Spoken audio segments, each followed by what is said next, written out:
Most of our tours arrive at the museum in school buses.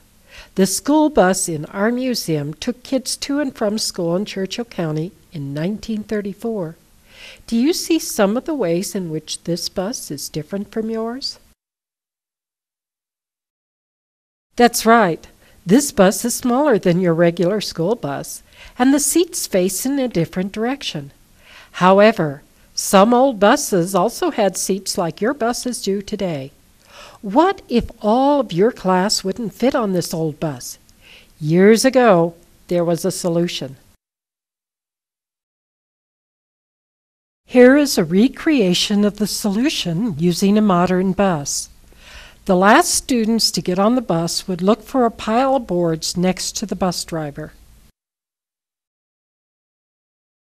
If there were no seats, the student would pick up a board and put it between the last two seats on the bus.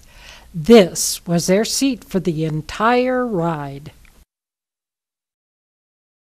The next kid would sit on a board between the next two seats, and so on until the whole aisle was filled. We can't do this today because of safety regulations, but that's how they did it years ago. Did you note all the safety equipment the new bus has compared to the old bus? How about this very small bus from 1917? It's really a car with many students inside of it. It's parked outside of Oates Park School, which today has become the Churchill Arts Council Theater and Art Gallery. Does your school bus have heat in the winter? Buses long ago didn't have heat or even have glass windows. Look at this bus from about 1920. Do you see the roll of fabric above the students' heads? That was rolled down in case of bad weather. Not too much protection from wind, rain, or snow.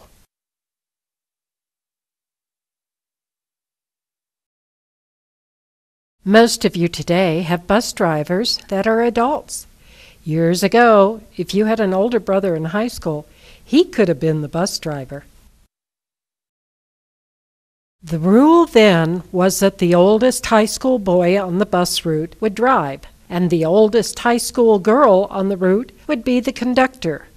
This photo shows the bus parked at the driver's house near Soda Lake.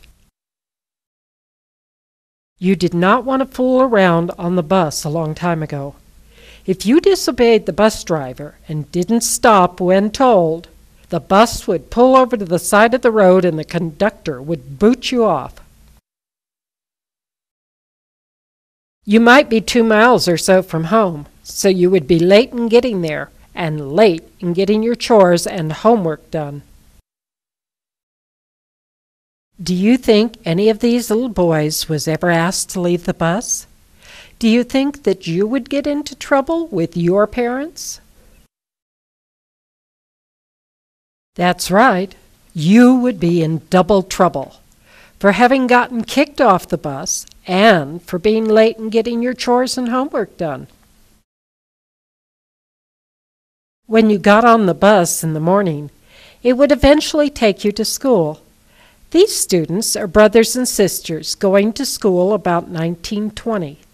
Look at their lunch pails and school clothes. Are they different from what you use and wear today?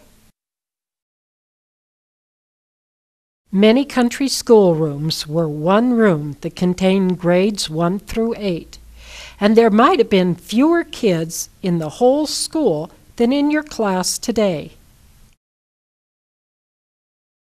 At the museum, we have set up an exhibit that looks like a classroom of the past. Note the stove in the corner of our exhibit. There was no central heating or air conditioning like you have today, so the room was heated by a stove. Not a problem, you may think.